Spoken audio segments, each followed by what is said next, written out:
Oi pessoal do sétimo ano, bem-vindo à nossa quinta aula de Geografia. Nessa aula de hoje a gente vai fazer um resumo e comentar algumas questões com vocês. Então, prestem bastante atenção e fiquem com o livro, tá bem? Então, é muito importante que nessa aula vocês estejam acompanhando mais do que nunca o livro didático de vocês, capítulo 4, Espaço Rural Brasileiro. E nesse Espaço Rural Brasileiro, que a gente começou já a comentar nas aulas anteriores, a gente classifica algumas atividades econômicas como atividades típicas desse espaço. Além disso, além das atividades, as atividades econômicas, a gente tem também um setor que ele centraliza essas atividades, que seria o setor primário. Lembrem, quem não está lembrado sobre exercício de setor, que eu comentei com vocês um pouco sobre o setor primário, secundário e terciário, e que tem lá na página 3 do livro de vocês. Voltem à aula ou então corram para a página 3 e verifiquem esse exercício que fala sobre os setores da economia. É muito importante a gente ter clareza de quais são os setores e de quais são os serviços que esses setores podem oferecer. Acho que ficou melhor agora. Então, eu comentei sobre esses setores, comentei sobre a localização, comentei sobre as atividades e dei alguns exemplos. Não foi isso? Página 3. Aí falei sobre o extrativismo. Falei basicamente que o extrativismo ele tem três vertentes muito importantes. A primeira é a vertente do extrativismo mineral, a segunda, extrativismo animal e o terceiro, extrativismo vegetal. Esse extrativismo ele centraliza essa ideia de extração de alguns recursos que sejam importantes ou para a nossa cultura alimentar ou para a nossa cultura de uma forma geral, como por exemplo a obtenção da madeira, a obtenção da borracha, a borracha é transformada, a obtenção das matérias-primas que dão origem os nossos principais objetos dentro da nossa cultura humanizada. Além do extrativismo, eu falei para vocês também sobre a pecuária, essa criação de animais que tem duas correntes muito fortes, que é a pecuária extensiva e a pecuária intensiva. Para quem não lembra a diferença, eu falei que a pecuária extensiva, como o nome já diz, ela demanda de um espaço muito grande, um território grande, e o maquinário não é tão tecnológico ou não é feito tanto uso do maquinário quanto na intensiva. A intensiva eu já coloco os animais mais em confinamento, eles são mais confinados em espaços pequenos, em pequenos territórios, e eu utilizo um maior maquinário. Então, eu tenho aí duas grandes diferenças entre a intensiva e a extensiva. O uso da tecnologia e do maquinário, quando eu falo maquinário, eu estou falando de recursos tecnológicos, e do espaço em que os animais estão.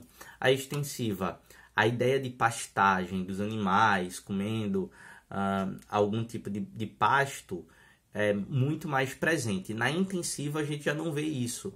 É mais a ideia da ração, mais a ideia do confinamento e das injeções de engorda. Então a gente tem aí uma série de tecnologias e de questões de adaptação nessas duas situações de pecuária.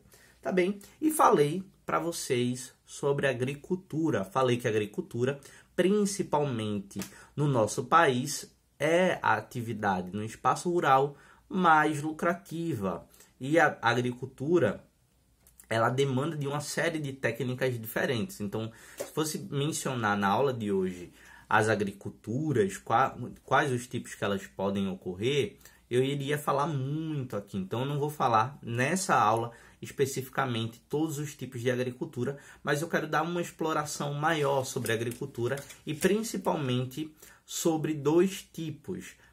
O primeiro, o tipo da agricultura do agronegócio, essa agricultura que ela se intensifica pelo uso de venenos, pelo uso do que a gente chama comercialmente de defensivo químico, de pesticida, fungicida, e também da agricultura que é geneticamente modificado desde a origem do grão. Então o grão ele já é geneticamente modificado e ele desencadeia uma série de produtos que naturalmente a gente não via na nossa história da agricultura. Como, por exemplo, eu vou dar um exemplo para ficar mais claro. A uva sem caroço, a melancia sem caroço. Então, esses tipos de produtos, esses tipos de frutas que a gente hoje encontra já comercialmente bastante vendido, a gente percebe que eles não eram naturais, eles não vieram de um processo de uma mudança natural. Eles foram modificados em laboratório e, portanto, a gente percebe que a agricultura, dentro dessa concepção de agronegócio, ela também se apropria muito da tecnologia, porém, ela oferece riscos à saúde humana e isso já é comprovado. Como eu já falei para vocês, existe um vídeo chamado O Veneno Está na Mesa e ele é muito pertinente para a gente entender essa noção de agricultura baseada no agronegócio. Em contrapartida, existe a agricultura sustentável, a agricultura oriunda de processos orgânicos, onde o alimento ele é produzido de acordo, ordenado de acordo com as suas propriedades físicas, o que eles precisam da terra, o que eles precisam de vento, e eles são agrupados. Então a gente não tem a noção aí de monocultura. A gente não produz, por exemplo, só o milho, só a cana-de-açúcar, como a agricultura do agronegócio produz. Na noção sustentável, a gente agrupa vários elementos, como, por exemplo, o milho com o feijão de corda, com a abóbora. Então a gente tem aí alguns elementos interagindo no mesmo solo, o que faz com que o solo não seja extraído dele somente o que o milho precisa, mas também tem um equilíbrio entre outras culturas aí. Quando eu chamo cultura, eu estou falando sobre qual é a diversidade do tipo de agricultura. Então, uma cultura, por exemplo, a cana-de-açúcar. Quando eu falo várias culturas, eu estou falando, por exemplo, a abóbora, o milho, a cana-de-açúcar e etc. Lembrem sempre disso, tá bem? Além disso, nessa noção de agricultura do agronegócio versus a agricultura sustentável, a gente percebe que a agricultura sustentável ela pode ser muito mesclada com áreas florestais, então ela não visa tanto a derrubada de árvores para grandes processos de agricultura. Já a agricultura do agronegócio, ela é extensiva também, ela precisa de muito espaço, então ela faz a derrubada de áreas florestais para áreas agriculturáveis, é o que a gente diz que essa agricultura acaba se centralizando. Então, no Brasil, por exemplo, o café, a soja, o milho, o trigo, são os principais produtos desse agronegócio. E para onde vai esses alimentos? Uma boa parte ele é consumo interno e uma grande parte também ele vai ser exportado. Então ele movimenta muita economia, movimenta até mais do que a agricultura sustentável. Então a gente percebe que existe aí um meio termo, existe uma questão a se pensar, comprometer um pouco a economia e pensar a partir da lógica do agronegócio, ou então pensar a partir da lógica sustentável e aí não ter tantos lucros quanto a agricultura do agronegócio tem, tá bem? Para a gente deixar isso um pouco mais claro, a gente vai lá para a página 20. Na página 20, a primeira questão fala o seguinte, acompanhem comigo, marquem no livro, vamos fazer essa atividade juntos. Na página 20, a primeira questão fala: a agricultura patronal se desenvolve em várias regiões brasileiras, principalmente no centro-oeste, sudeste e sul. Sobre esse tipo de agricultura, assinale as afirmações marcando V para as verdadeiras e F para as falsas. Então, a primeira, a principal característica da agricultura patronal é o grande investimento de capital e tecnologia. Essa agricultura patronal, ela está muito ligada a esses processos de mecanização e esses processos que eu mencionei para vocês de monocultura, apenas uma cultura em grandes extensões. Então, sim, verdadeiro. Então, vamos lá. Segunda, boa parte do que se produz na agricultura patronal é destinada à exportação. Também falei para vocês, boa parte não fica, boa parte é para exportação e a outra parte sim é para consumo interno, consumo no país.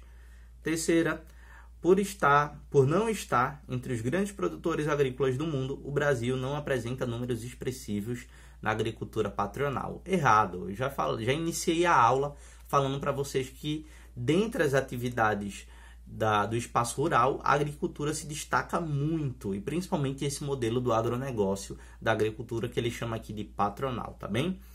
Por último, o uso de mão de obra é menor em decorrência da utilização de máquinas. Sim, é um tipo de agricultura que tem como característica a utilização do maquinário pesado, da tecnologia, fertilização por meio até de drones, aviões e etc. Então, o uso do maquinário é bem importante para esse tipo de agricultura, tá bem? Então, verdadeiro.